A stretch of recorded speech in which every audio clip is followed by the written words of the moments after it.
Hello everyone, welcome to Knowledge Plus. इस video में आज हम लोग 21 जुलाई 2020 के करंट अफेयर को देखने जा रहे हैं, जो कि बेस्ट होगा डिफरेंट न्यूज़पेपर से। तो आइए शुरू करते हैं आज का ये वीडियो। आज का सबसे पहला न्यूज़ यहाँ पे एक पिक्चर के रूप में है, जहाँ पे दिखाया है कि अब पासेज एंड अ मैसेज। तो पासेज यहाँ पे एक्सरसाइज का नाम है। ये जो एक्सरसाइज किया गया यूएस और इंडिया के द्वारा, यूएस प्लस इंडिया दोनों को जो है फॉर्मल से एक्सरसाइज नहीं करना, मतलब कि एक्सरसाइज हर साल नहीं होता है, इसका कोई फिक्स्ड पीरियड नहीं है कि इस टाइम में एक्सरसाइज किया जाएगा। ये पहली बार और ये शायद आखिरी बार भी हो सकता है, मतलब कि एक मौका देखते हुए यहाँ पे खाली टाइम में एक एक्सरसाइज ऐसा किया गया है। और चाइना को मैसेज सेंड करने के लिए किया गया है कि यदि आप लद्दाख के पास ज़्यादा एग्रेशन दिखाएंगे तो हम दूसरा काम भी कर सकते हैं।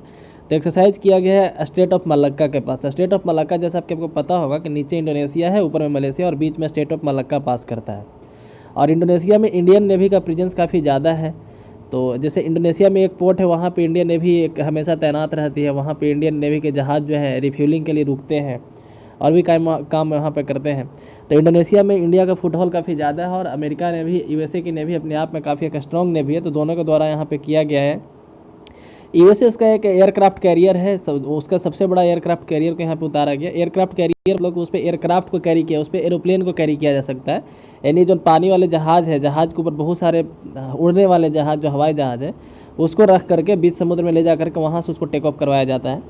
तो और इंडिया की तरफ से भी एयरक्राफ्ट कैरियर था आईएनएस विक्रमादित्य, याद रखिएगा। इंडिया की तरफ से Indian naval service INS Vikramaditya गया था और उधर से आया था यूएसएस का निमित्त कैरियर आया था। ठीक है, तो ये दोनों यहाँ पे स्टेट ऑफ मलक्का के पास एक्सरसाइज किए। एक्सरसाइज का नाम था पासेज या पैसेज, जो भी पढ़ सकते हैं। तो इसको लिखा गया पैसेक्स, है ना, पैसेज एक्सरसाइज। तो इसको ऐसे लिखा गया शॉर्ट फॉर्म में पैसेक्स, ऐसे भी लिखा जा रहा है। ठीक है, किसी किसी न्यूज़पेपर के द्वारा। तो इसका पूरा नाम ऐसे है पैसेज एक्सरसाइज, है ना। अब पैसेज यहाँ पे लिखा है ना, या पासेज। अब पासेज एक्सरसाइज या फिर पैसेक्स इसको पढ़ सकते हैं। तो एक्सरसाइज किया गया इंडिया और यूएसए के द्वारा, तो याद रखिएगा।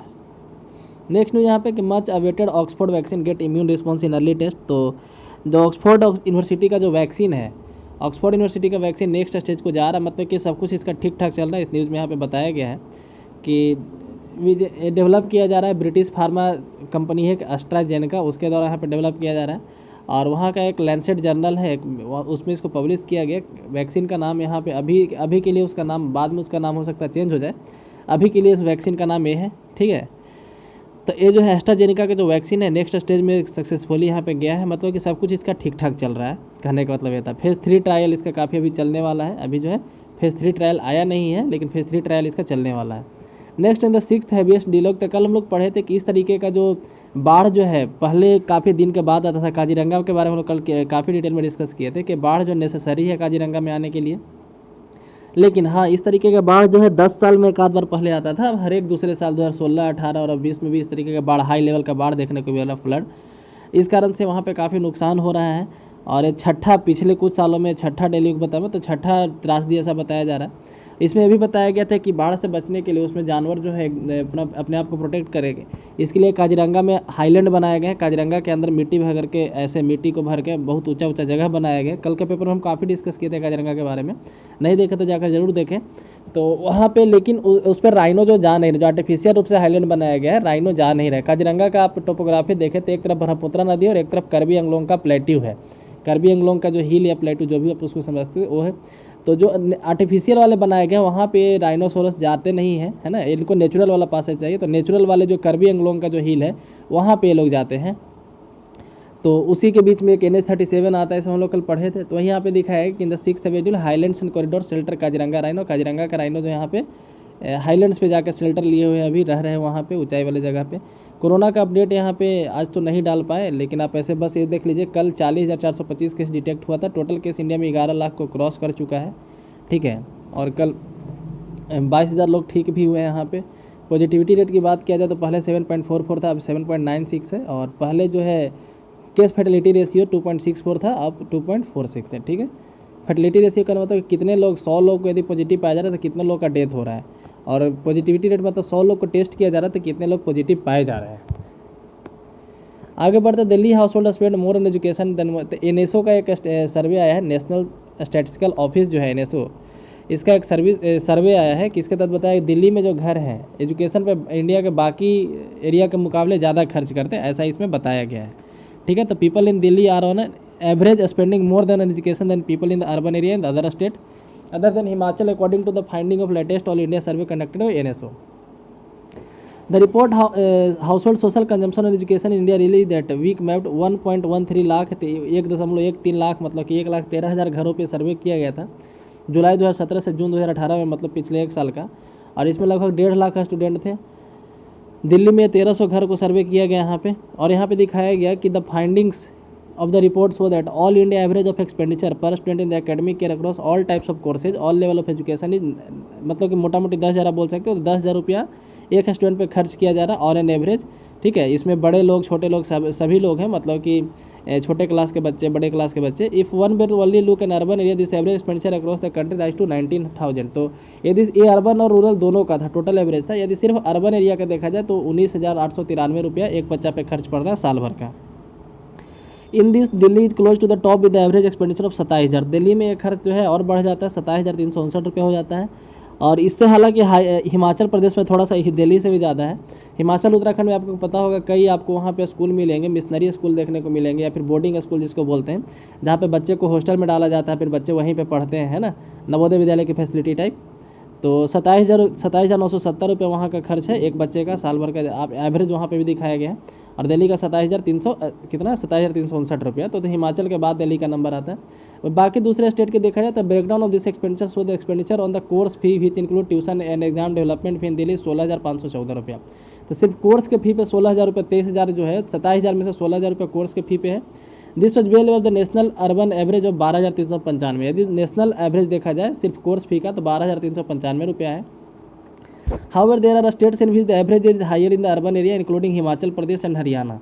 कहा जा रहा है कि और भी एरिया जो है, मतलब कि हिमाचल में 19,532 रुपया, हरियाणा में 17,146 रुपया है, तेलंगाना पंजाब में भी दिल्ली से ज़्यादा है, यदि सिर्फ और सिर्फ कोर्स फी का देखा जाए, है ना। तो इस तरीके के सारे। फिर बुक पे कितना खर्च होता है, तो बुक पे 3,332 रुपया, स्टेशनरी और यूनिफॉर्म पे 3,175 रुपया, ट्रांसपोर्ट पे, है ना, इस तरीके के दिखाया गया। The report also show that 32.9% male and 32.2% female from Delhi between the age 3 to 35 who had never enrolled in educational institute had not done because of financial constraint। तो कहा जा रहा है कि 33% मेल और 33% के लगभग फीमेल, दोनों लगभग सेम है, थोड़ा सा का गैप है। तो कहा जा रहा है कि ऐसे 33% लोग हैं, यानी कि 1/3 लोग ऐसे हैं जो किसी भी एजुकेशनल इंस्टीट्यूशन में इनरोल नहीं करा पाए फाइनेंशियल प्रॉब्लम की वजह से, ऐसा भी इसमें दिखाया गया है। ठीक है, आगे बढ़ते हैं दूसरे न्यूज़ की तरफ। तो यहाँ पे है मैपिंग सीट को मैपिंग यहाँ पे किया गया। तो how to seat members of both houses in monsoon session while maintaining physical distance norms in turning out the tricky रास्ता। तो जैसे किस तरीके से बैठाया जहाँ पे फिजिकल डिस्टेंसिंग को मेंटेन करते हैं। देखिए यहाँ पे फिजिकल डिस्टेंसिंग लिखा गया है, कई जगह आपको सोशल डिस्टेंसिंग मिलेगा। ये वर्ड अपने आप में गलत है, सोशल डिस्टेंसिंग नहीं यूज करना चाहिए। सोशल डिस्टेंसिंग का मतलब हुआ कि हम समाज के लोगों को दूर कर रहे हैं, मतलब कि हम अब उस आदमी से कभी नहीं बोलेंगे, उससे अब सामाजिक दूरी रखेंगे, उसके यहाँ कभी नहीं जाएंगे, उसके साथ कभी खाए पिएंगे नहीं, है ना, उसके साथ हम भेदभाव करेंगे। फिजिकल डिस्टेंसिंग का मतलब है कि हम उसके साथ सारा रिलेशन रखेंगे, बस नज़दीक नहीं जाएंगे, है ना, उससे हाथ नहीं मिलाएंगे, गले नहीं मिलेंगे, हाँ उससे बात करेंगे, व्हाट्सएप पे बतियाएंगे। ठीक है, तो ये हो गया फिजिकल डिस्टेंसिंग। तो फिजिकल डिस्टेंसिंग को मेंटेन किया जाए यहाँ पे लोकसभा और राज्यसभा में। राज्यसभा चेयरपर्सन जो है एम वेंकैया नायडू, जैसा कि आपको पता हो कि हमारे देश के जो उपराष्ट्रपति होते हैं ये राज्यसभा के चेयरमैन भी होते हैं, एक्स ऑफिशियो, मतलब कि जैसे ही उपराष्ट्रपति बनते हैं और राज्यसभा के चेयरमैन बन जाते हैं। उनका नाम है एम वेंकैया नायडू। एंड लोकसभा के जो स्पीकर है ओम बिरला, ये दोनों मंडे को मिले एक नए ऑप्शन के साथ कि using both houses member of each house. तो इसमें कहा गया कि क्यों ना, जैसे अभी एक चैम्बर है लोकसभा के, एक चैम्बर है राज्यसभा के, तो क्यों ना ऐसा कर दिया जाए कि एक दिन लोकसभा चले, एक दिन राज्यसभा चले, या फिर सुबह में लोकसभा चले, शाम में राज्यसभा चले, ऐसे हो, और दोनों हाउस को यूज किया जाए। मतलब राज्यसभा के एमपी दोनों हाउस में बैठें, और जब ये लोग पूरे यहाँ से हट जाए तो फिर उसके बाद दोपहर के बाद, मतलब कि या फिर 2 शिफ्ट ऐसे किया जाए, जैसे किसी के स्कूल में 2 शिफ्ट चलता है ना, उस तरीके से यहाँ पे कि एक शिफ्ट में लोकसभा चले, एक शिफ्ट में राज्यसभा चले। The upper house and it's galleries can accommodate 127 MP. तो अपर हाउस यानी जो राज्यसभा में है, राज्यसभा में यदि फिजिकल डिस्टेंसिंग मेंटेन किया जाए तो वहाँ पे 127 एमपी बैठ सकते हैं, और लोअर हाउस यानी कि लोकसभा में 290 एमपी बैठ सकते हैं, taking distance norm into account, physical distancing को मेजर करते हुए। Members of each house beyond this capacity will seat in other house it is propose. The 2 leaders of asked the respective secretary to look into logistical and technological challenge. तो दोनों अपने जो secretary हैं, जो लोकसभा के सचिव होते हैं, राज्यसभा के सचिव होते हैं, आपके लिए होमवर्क है कि दोनों सेक्रेटरी का नाम आपको कमेंट सेक्शन में बताना है। ठीक है, एक में इसमें से लेडीज़ हैं, इसलिए मतलब कि इसमें से लोकसभा या राज्यसभा से कोई एक सेक्रेटरी अभी फीमेल है, इसलिए उनका नाम और इम्पोर्टेंट हो जाता है। ठीक ठीक है। यदि किसी ऊंचे पोस्ट पे कोई महिला है तो आपको उसका नाम आपको याद रखना चाहिए, एग्जाम पर्पज से भी और ऐसे नॉलेज पर्पज से भी, ठीक है। The two leaders have asked the respective secretary, तो दोनों अपने सेक्रेटरी से पूछे हैं कि क्या क्या चैलेंजेज है, क्या क्या टेक्निकल प्रॉब्लम आएगा यदि ऐसा किया जाता है तो, ठीक है। आगे हम लोग बढ़ते हैं दूसरे न्यूज़ की तरफ। Puducherry government present budget without LG speech spark वेदी गवर्नमेंट रो, तो जैसे यहाँ पे आपको अधिकांशतः देखने को मिलता होगा, दिल्ली में ये चीज़ देखने को मिलता होगा कि जो उप राज्यपाल एलजी होते हैं और जो वहाँ के सीएम होते हैं आधे अधूरे, है ना, दोनों के बीच में काफ़ी लड़ाई चलते रहता है, क्योंकि ये कंप्लीट स्टेट नहीं है। लड़ाई का मेन दिक्कत यही है कि जो वहाँ के सीएम होते हैं अपने आप को मुख्यमंत्री समझते हैं, और लेकिन उनको ये नहीं पता होता कि हम जहाँ के मुख्यमंत्री हैं वो स्टेट नहीं है बल्कि वो एक यूनियन टेरिटरी है, मतलब कि ये आधी सरकार है यहाँ पे। कहने का मतलब है कि राज्य वो आधा है ना, राज्य तो कम्प्लीटली नहीं है, जस्ट लाइक बिहार यूपी इस तरह का राज्य तो है नहीं, वो तो यूनियन टेरिटरी है। तो वहाँ पे सीएम का पावर थोड़ा सा कम होगा, लेकिन ये लोग अपने आप को मतलब कि वही वाला समझते हैं, ओरिजिनल सीएम ही समझते हैं ना, जबकि ये होते हैं थोड़ा मिनिमाइज सीएम होते हैं। तो वही दिक्कत वहाँ पे पांडिचेरी में, मतलब जो पुडुचेरी है उसका नाम बदला गया, पहले उसका नाम पांडिचेरी था, तो पुडुचेरी में भी यही चीज़ देखने को मिल रहा है। वहाँ के जो चीफ मिनिस्टर है वी नारायण स्वामी, उनके द्वारा क्या हुआ क्या, अभी आपको हम कॉन्टेक्स्ट बताते हैं कि वहाँ की एलजी का नाम है किरण बेदी। किरण बेदी आपको याद होगा कि देश की पहली महिला आईपीएस ऑफिसर है, काफ़ी रेप्यूटेड आदमी है। तो यहाँ पे इनके द्वारा हुआ क्या कि जैसे बजट सेशन जब स्टार्ट किया जाता है या फिर जब भी कोई फर्स्ट सेशन स्टार्ट होता है, साल का पहला सेशन या फिर बजट सेशन जो स्टार्ट होता है, उसके पहले वहाँ पे राज्यपाल का भाषण चलता है, और यदि केंद्र में हो तो राष्ट्रपति का भाषण चलता है। तो राष्ट्रपति के अभिभाषण के बाद, उसको अभिभाषण बोलते हैं, तो अभिभाषण के बाद भी वहाँ पे बजट प्रस्तुत किया जाता है उसके नेक्स्ट डे या फिर जो भी हो, लेकिन उसका स्टार्टिंग जो होता है राष्ट्रपति के अभिभाषण से ही होता है। ये सब आपको पता होगा, यहाँ पे पॉलिटी यदि आप पढ़े होंगे तो। लेकिन यहाँ पे देखने को मिला यहाँ पे कि जैसे एलजी को बिना स्पीच के लिए बुलाया गया था, लेकिन एलजी जाने से मना कर दी, मतलब कि किरण बेदी जो वहाँ के उपराज्यपाल हैं वो जाने से मना कर दी, और ये कहते हुए कि हमारे पास अभी खाता बही आया नहीं है। जैसे जो भी यहाँ पे बजट में जो प्रस्तुत होने वाला है और पिछले साल का जो भी फाइनेंशियल स्टेटमेंट है, तो एज ए गवर्नर उनको ये चीज़ पता होनी चाहिए, क्योंकि राज्य का जितना भी काम होता है वो गवर्नर के नाम पे होता है, किया जाता है चीफ मिनिस्टर के द्वारा, लेकिन नाम में होता है गवर्नर का, ठीक है। तो जो भी राज्य में चल रहा है इसका जो है जानकारी है गवर्नर को होना चाहिए, लेकिन इनके द्वारा ये कहा गया कि जो सीएम है उनको जानकारी दिए नहीं है, तो जब उनके पास जानकारी है नहीं तो भाषण देने क्यों जाएंगे, है ना। तो पहले सारे जो कैसे होता है कि स्कूल में सारा जो है पहले नोट यूज करवाइए तब जाके आपको एडमिट कार्ड वगैरह मिलेगा, तो यहाँ पे गवर्नर का कहना था कि पहले आप नोट यूज करवाइए, जितना भी डिपार्टमेंट का जानकारी हमको पहले आप दीजिए, उसके बाद हम जाके वहाँ पे बजट सेशन में भाषण देंगे। तो वहाँ पे सीएम साहब बोले कि ठीक है आप दीजिए, मैं मत दीजिए, हम बजट प्रस्तुत कर देंगे, है ना। तो यही हुआ है, तो दोनों में और खींचतानी वहाँ पे चल रहा है। देखते हैं आगे और क्या होता है, हो सकता है दोनों में से कोई एक पार्टी सुप्रीम कोर्ट जाए या फिर हाई कोर्ट जाए, जो भी होगा वहाँ। आगे बढ़ते हैं हम लोग दूसरे न्यूज़ की तरफ। तो propose Lok Sabha chamber to be 3 time present size, तो आपको पता होगा कि एक नया संसद भवन बन रहा है।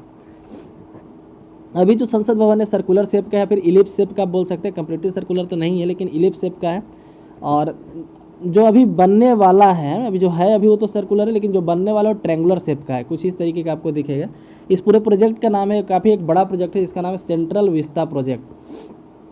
जो सेंट्रल विस्ता प्रोजेक्ट है पुराने वाले संसद भवन के सामने में ही बनेगा, ठीक है, और इसको जो है म्यूजियम में बदल दिया जाएगा। तो यहाँ पे जो लोकसभा चैम्बर बनेगा नया वाला सेंट्रल विस्ता प्रोजेक्ट का, यहाँ पे दिखाएगा कि 3 गुना होगा। यहाँ पे हो जो है लोकसभा का जो नया वाला चैम्बर बनेगा अभी का 3 गुना होगा।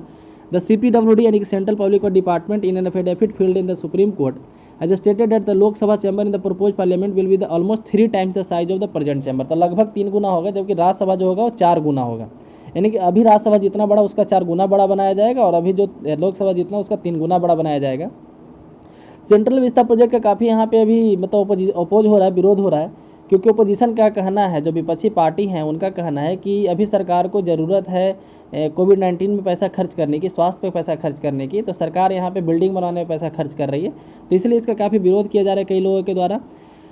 और यहाँ पे कहा गया है कि जैसे 1971 के, ये सब तो बेसिक डाटा आपको पता होगा कि 552 मैक्सिमम MP हो सकते हैं, 530 स्टेट से, 20 यूनियन टेरिटरी से, 2 जो है एंग्लो इंडियन होते थे। एंग्लो इंडियन वाले की संख्या हटा दिया गया तो 550 अब मैक्सिमम हो सकते हैं, ठीक है। हालांकि अभी 543 MP ही हैं लोकसभा में, मैक्सिमम 550 हो सकते हैं। और ये जो है 71 के सेंसस के आधार पर बांटा गया, वही चीज़ को यहाँ मेंशन किया कि 71 के सेंसस के आधार पर बांटा गया है, और ये फ्रीज कर दिया गया 2026 तक, यानी कि 2026 तक सीट नहीं बढ़ेगा। अब 2026 के बाद कब सेंसस होगा? 2031 में। और 2031 के बाद इलेक्शन कब होगा? तो 2034 में। यदि सब कुछ ठीक ठाक रहा, 5-5 साल का सरकार चलते रहा, तो इसी तरीके से देखा जाए तो 2034 में इलेक्शन होगा 2031 के बाद। 2031 में जब सेंसस होगा, जनगणना होगा, तो 2034 का जब इलेक्शन होगा तो ये वाला इलेक्शन हो सकता है कि इसमें सीट बढ़े, क्योंकि 2034 तक के इलेक्शन में सीट नहीं बढ़ेगा। मतलब 2029 का जो इलेक्शन होगा वो अभी वाला ही डाटा के आधार पे होगा, लेकिन 2034 जब आएगा तो उस समय जो इलेक्शन होगा वो हो सकता है कि वहाँ पे सीट बढ़े। ठीक है, हो सकता है, इसलिए कह रहे हैं क्योंकि हो सकता 2031 में सेंसस होगा तो डिलिमिटेशन बैठेगा, डिलिमिटेशन बैठने के बाद रिपोर्ट यदि 2034 के पहले आ जाता है तब तो सीट बढ़ेगा। लेकिन यदि 2034 में भी रिपोर्ट नहीं आ पाता है डिलिमिटेशन का, क्योंकि पहले सेंसस होगा, सेंसस का जब रिपोर्ट आएगा उसके बाद डिलिमिटेशन कमीशन सेटअप होगा। डिलिमिटेशन कमीशन अपना रिपोर्ट कब देगी उस पर डिपेंड करेगा। यदि 34 के पहले डिलिमिटेशन का रिपोर्ट आ जाता है तो 2034 में सीट बढ़ सकता है, और 2034 के बाद आएगा तो अगला जो इलेक्शन होगा 2029 में, 39 में, तो वहाँ पे सीट बढ़ेगा। लेकिन कभी तो सीट बढ़ेगा, ये तो कन्फर्म है। और सीट बढ़ेगा तो हो सकता है प्रणब मुखर्जी भी बोले कि सीट का ज़रूरत है कि 4 गुना सीट करने की ज़रूरत है, 1000 करने की ज़रूरत है। सॉरी, प्रणब मुखर्जी का हाल में आप एक देखे होंगे, उनका एक इंटरव्यू में कहा गया कि लोकसभा में सीट जो 1000 करने की ज़रूरत है, जो भी 543 है वो 1000 करने की ज़रूरत है। ठीक है, तो वही यहाँ पे कहा गया है कि अगला सेंसस जब भी होगा 2026 के बाद वहाँ पे सीट बढ़ेगा। तो ये सबको देखते हुए यहाँ पे the two corp with this the new Lok Sabha chamber the affidavit set will accommodate 876 members and 1274 member during joint session. तो जैसे यहाँ पे बताया कि 876 MP जो लोकसभा के लिए 876 MP का चैम्बर बनाया जा रहा है, 876, और 1224 का ज्वाइंट सेशन के समय। ठीक है, while the new Rajya Sabha chamber will be able to accommodate 400 member. जो नया वाला राज्यसभा होगा वो 400 मेंबर को अकोमोडेट कर सकता है। The propose parliament building design the consultation with the Lok Sabha and Rajya Sabha secretariat. तो मतलब कि सबसे कंसल्ट करके बनाया जा रहा है। On the need of the new centre व्यवस्था, तो सुप्रीम कोर्ट पूछी कि ऐसा ज़रूरत क्यों है, तो इस प्रोजेक्ट की जरूरत क्यों होती है। Work on the present parliament building was started in 1921। तो कहा गया कि जो अभी का जो पार्लियामेंट बिल्डिंग है 1921 में बनना चालू हुआ था, 1927 में कंप्लीट हुआ था, लगभग 100 साल हो चुका है ना। It is almost 100 year old and heritage grade 1 building. तो 75 साल से ऊपर का जब बिल्डिंग हो जाता है तो उसको हेरिटेज बिल्डिंग की संख्या दे देते हैं, और जब बढ़ते जाता है तो उसी तरह से उसका ग्रेडिंग किया जाता है। तो जो 100 साल बिल्डिंग होता है उसको हेरिटेज ग्रेड 1 बिल्डिंग बोला जाता है। तो हेरिटेज ग्रेड 1 बिल्डिंग बनने वाला है। Over the parliamentary activities number of people working then it have increase. लेकिन वहाँ पे जो काम करने वालों की संख्या दिन पे दिन बढ़ता जा रहा है। उसके अलावा आप यहाँ पे देख सकते हैं कि जो गवर्नमेंट का डिपार्टमेंट है बहुत सारे बिल्डिंग में चल रहा है। होम मिनिस्ट्री अलग चलता है, फाइनेंस मिनिस्ट्री अलग चलता है, बाकी सारा मिनिस्ट्री अलग चलता है। उसके अलावा देखा जाए तो हर एक MP के लिए अलग अलग रूम इसमें नहीं है। जैसे होना क्या चाहिए था कि 543 MB है तो हर किसी को एक चैम्बर मिलना चाहिए था ताकि हर MP अपने चैम्बर में बैठ के काम कर सके।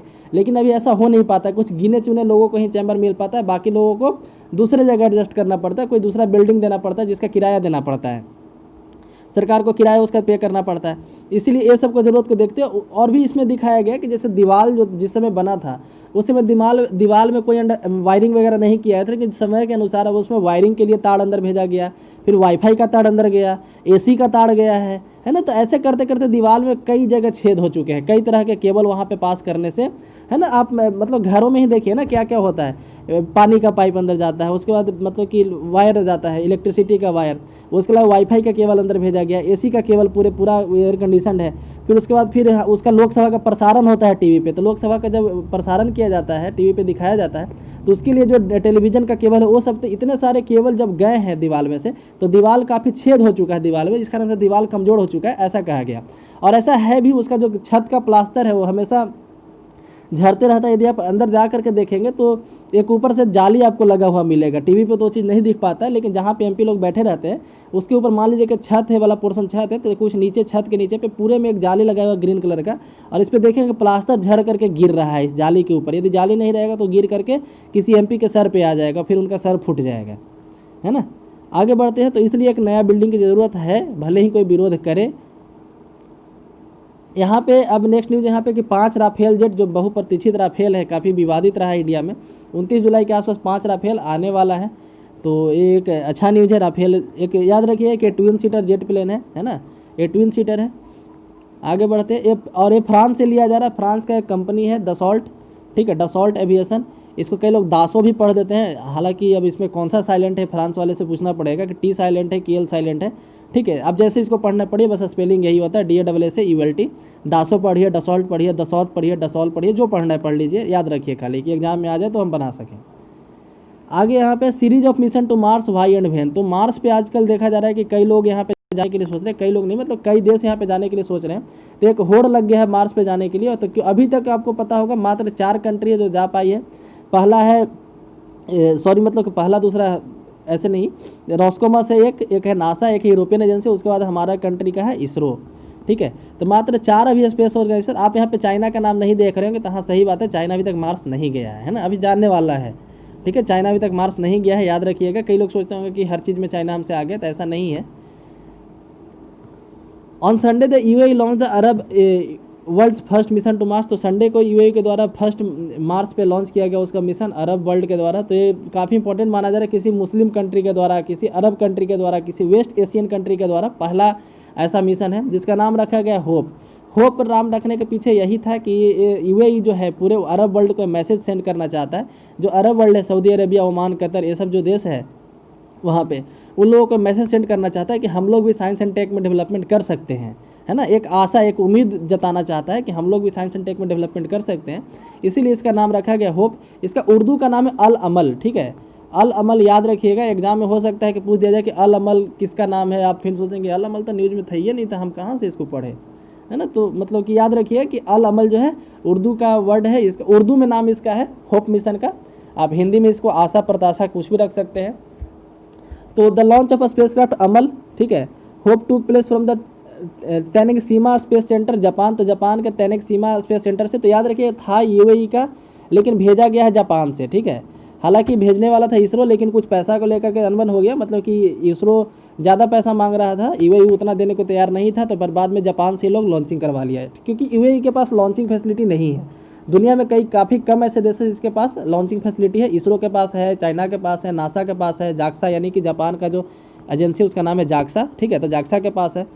तो हालांकि जाक्सा के द्वारा नहीं किया गया, जापान का एक प्राइवेट कंपनी है उसके द्वारा किया गया है। ठीक है, प्राइवेट कंपनी का नाम है मित्सुबिशी हेवी इंडस्ट्रीज। ठीक है, मित्सुबिशी, पता नहीं जापानी जो कैसे प्रोनाउंस करते हैं, जो भी आप याद है, यहाँ पे स्पेलिंग आप देख लीजिए, याद रखिएगा।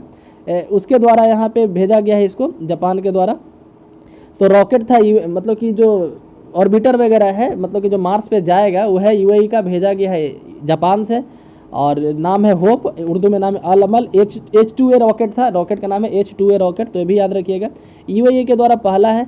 वहीं चाइना भी इस होड़ में है, चाइना के द्वारा अभी भेजने वाला है। अभी चाइना भी भेजा नहीं है, लेकिन बहुत जल्द, आई थिंक 10 या 15 दिन के अंदर वो भी भेजने वाला है।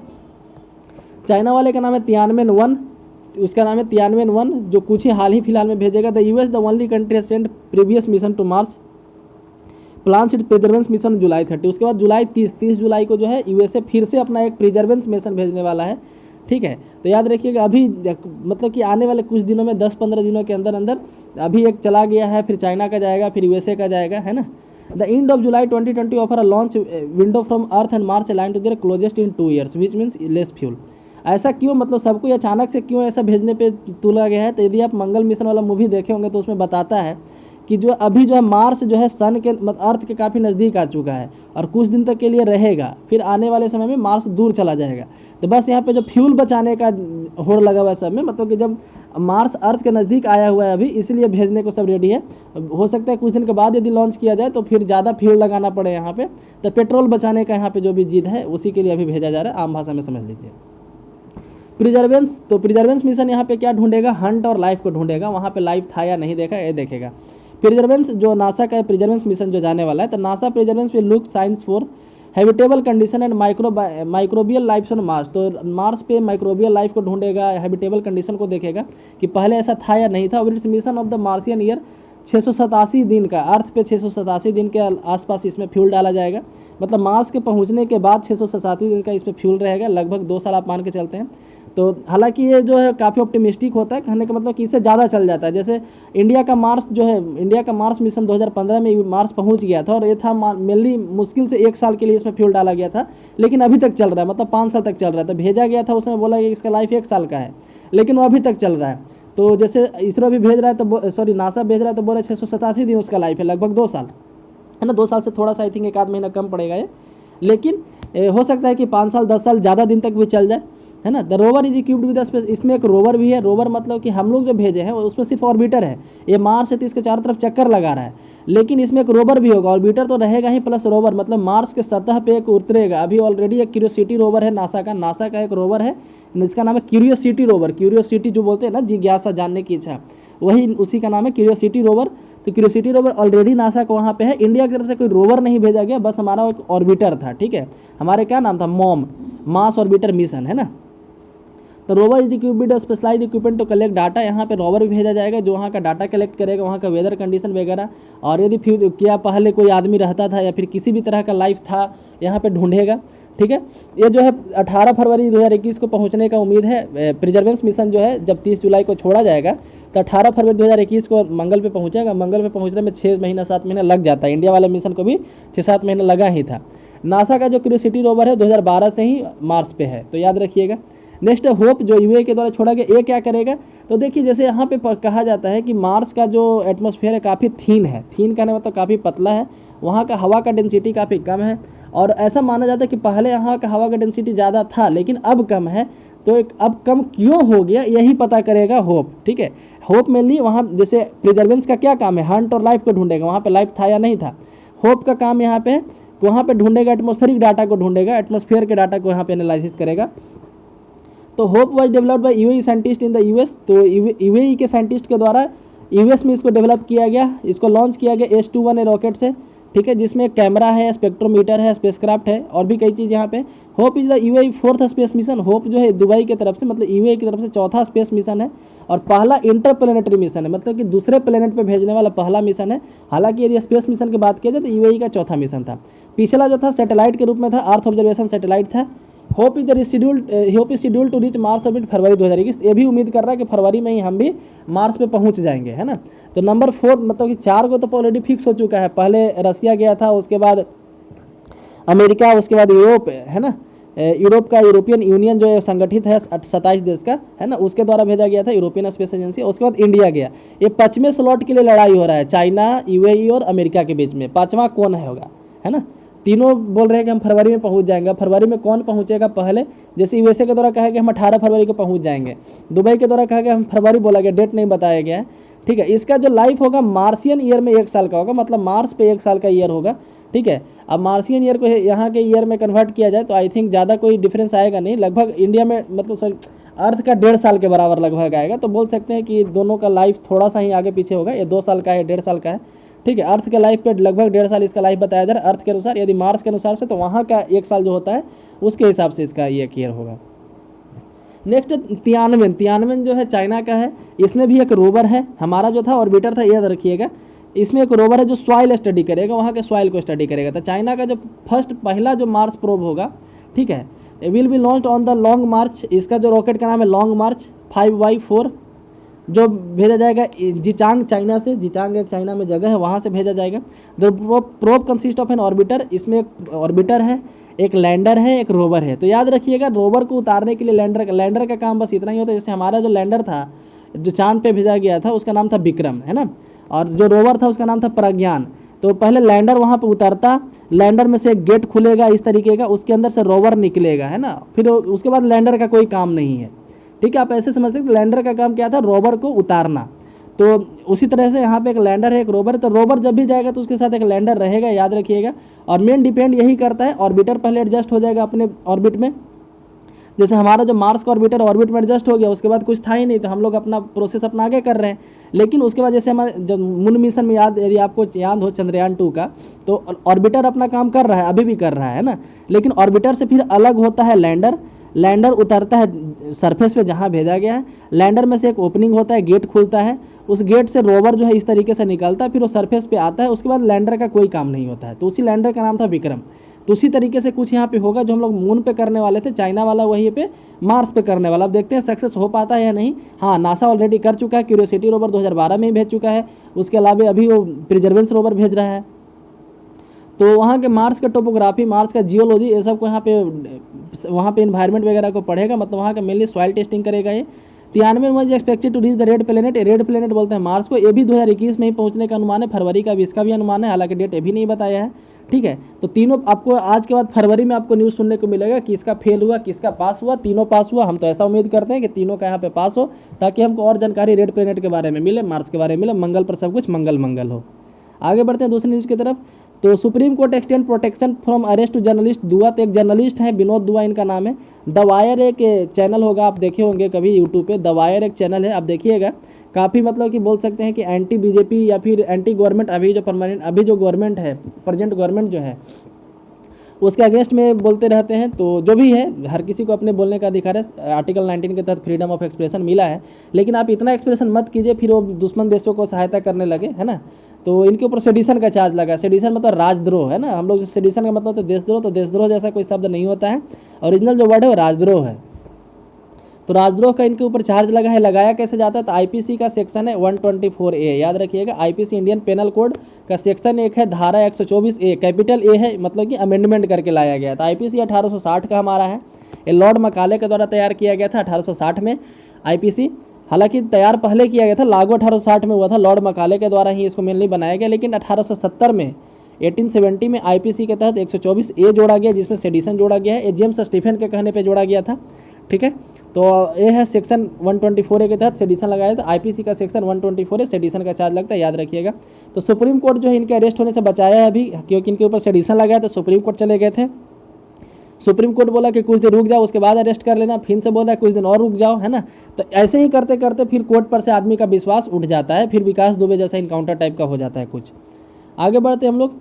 तो Kejriwal government get notice over advertisement on class 12 notes. तो जैसे आपको कुछ दिन पहले आपको देखने को मिला होगा कि इंडिया के जितने भी न्यूज़पेपर हैं, मतलब कि जितने न्यूज़पेपर है इंडिया में, जम्मू कश्मीर से लेकर कन्याकुमारी तक, इधर गुजरात से लेकर अरुणाचल प्रदेश तक, मणिपुर तक, हर जगह के न्यूज़पेपर में जो है आपको देखने को मिला केजरीवाल गवर्नमेंट का एक एडवर्टाइजमेंट आया हो कि यहाँ के स्टूडेंट जो है 98% पास कर गए। मतलब यदि सरकारी स्कूल में 100 बच्चे पढ़ते थे तो 98 बच्चे क्लास 12 पास कर गए। कितने परसेंटेज से पास किया डाटा नहीं है, बस पास कर गए, मतलब 34 नंबर आ गया है, कम से कम उनको 34 आ गया है ना।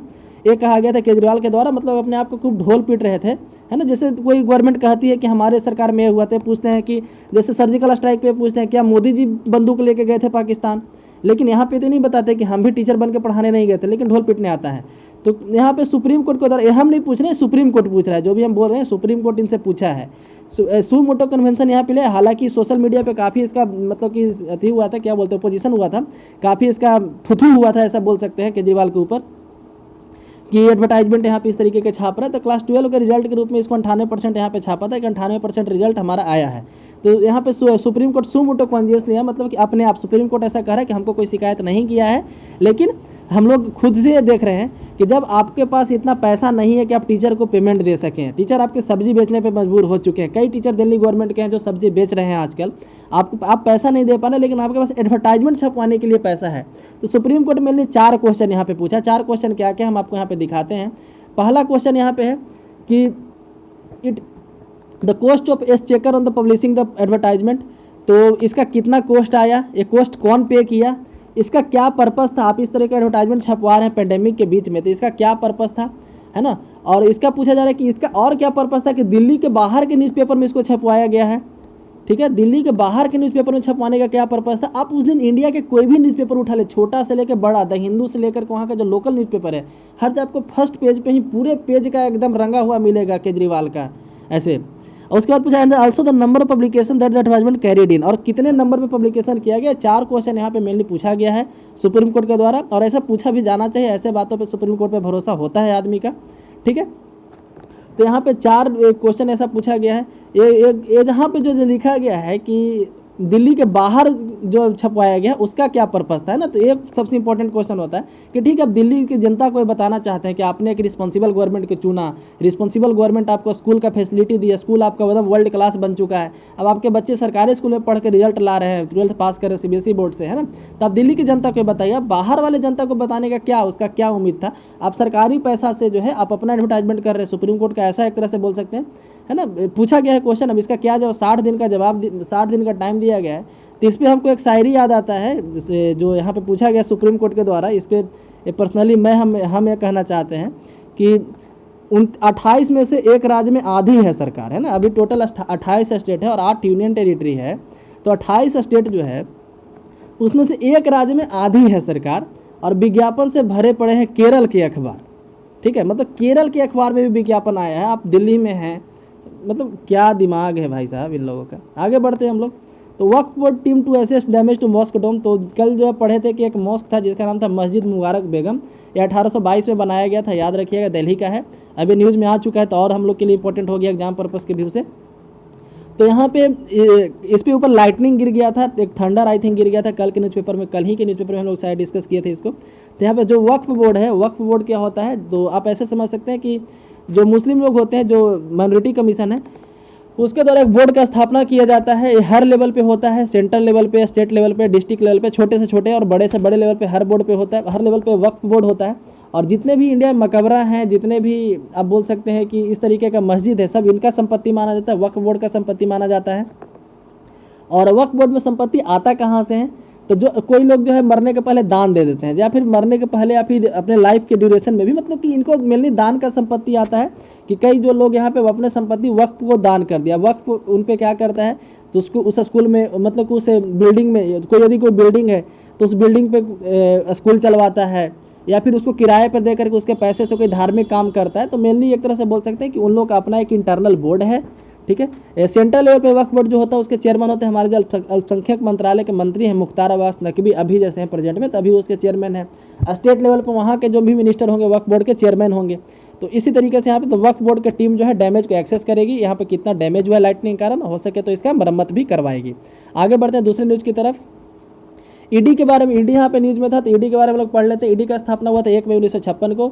जिस समय इसका स्थापना हुआ था उस समय इसका नाम था इन्फोर्समेंट यूनिट। अभी भले इसका नाम इन्फोर्समेंट डायरेक्टरेट है, लेकिन उस समय इसका नाम था इन्फोर्समेंट यूनिट। 1 मई 1956 को स्थापना हुआ था। डिपार्टमेंट ऑफ इकोनॉमिक अफेयर्स के अंदर आता है, डिपार्टमेंट ऑफ इकोनॉमिक अफेयर्स के अंदर आता है, और मिनिस्ट्री ऑफ फाइनेंस के अंदर आता है। ठीक है, department of economic affairs, ministry of finance के अंदर आता है। लेकिन 57 के बाद 1957 में इसका नाम बदल करके कर दिया गया ईडी, इसका नाम बदल के कर दिया गया ईडी। अब ये जो है department of revenue, ministry of finance के अंदर आता है। जिस समय स्थापना हुआ था ये department of economic affairs, ministry of finance के अंदर आता था, लेकिन अभी जो है department of revenue, ministry of finance के अंदर आता है। उस समय इसका नाम था इन्फोर्समेंट यूनिट, अब इसका नाम है इन्फोर्समेंट डायरेक्टोरेट।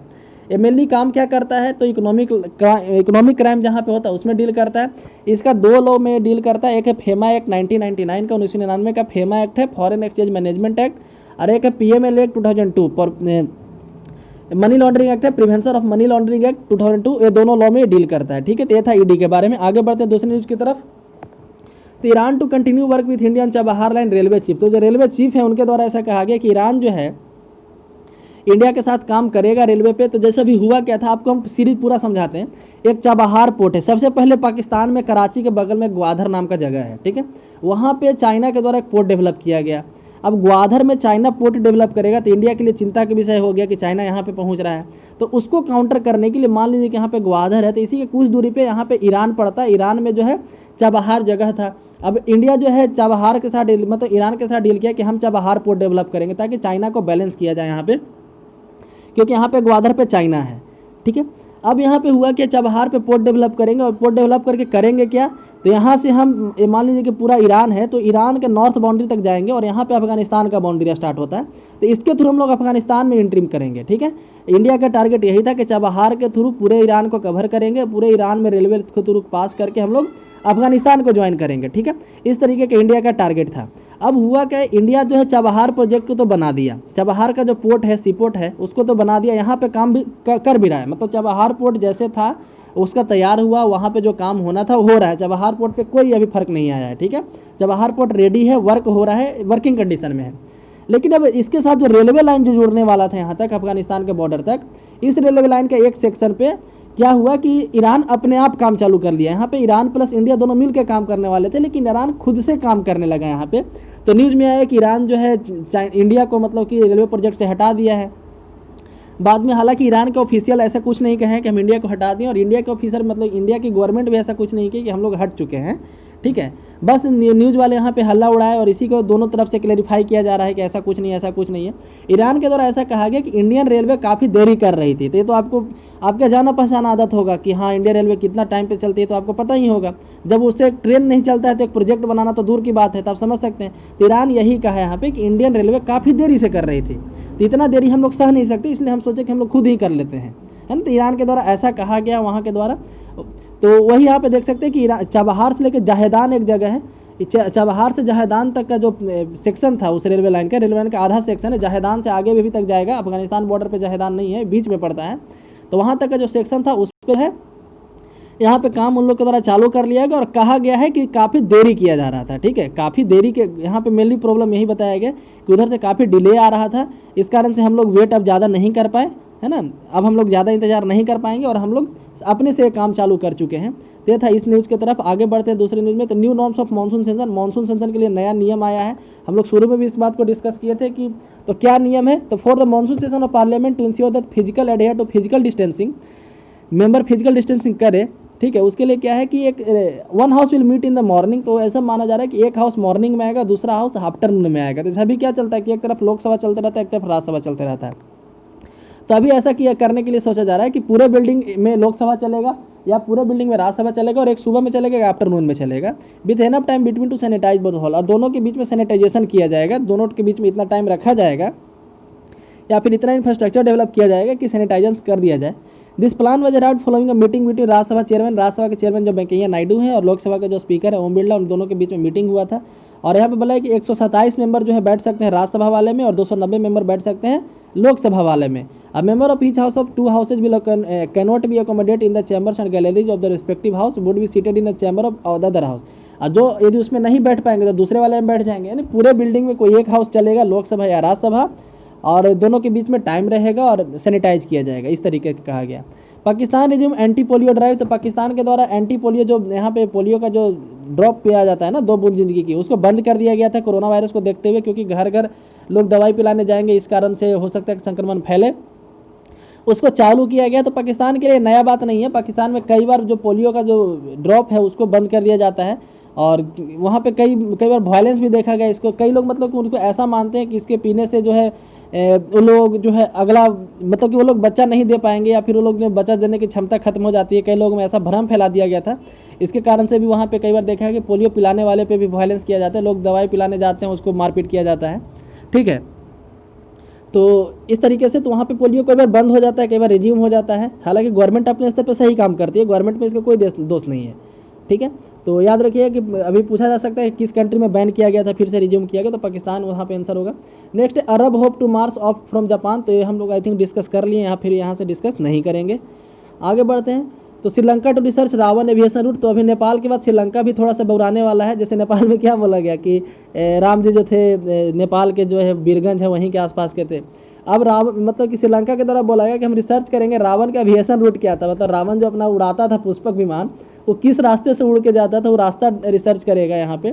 ठीक है, और वहाँ पे एक एडवर्टाइजमेंट दिया गया है सरकार के द्वारा to seeking relevant literature from the public. तो यदि पब्लिक के पास कोई रिलेवेंट लिटरेचर है, मतलब कि कोई पर्याप्त जानकारी है प्रूफ के साथ, है ना, कि हाँ इसी रास्ते से रावण उड़ता था, तो वहाँ पे बताया जाए, ऐसा उसके कहा गया है। तो in recent newspaper advertisement in Sinhala वहाँ पे एक लैंग्वेज है सिन्हल कम्युनिटी के लैंग्वेज है सिन्हला।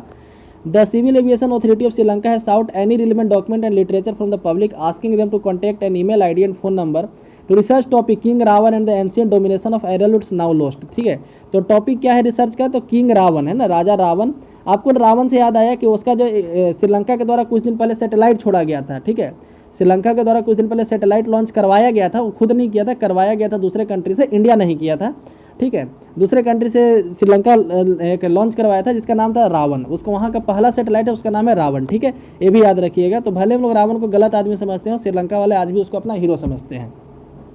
तो रिसर्च का टॉपिक क्या है, king Ravana and ancient domination of aerial roots.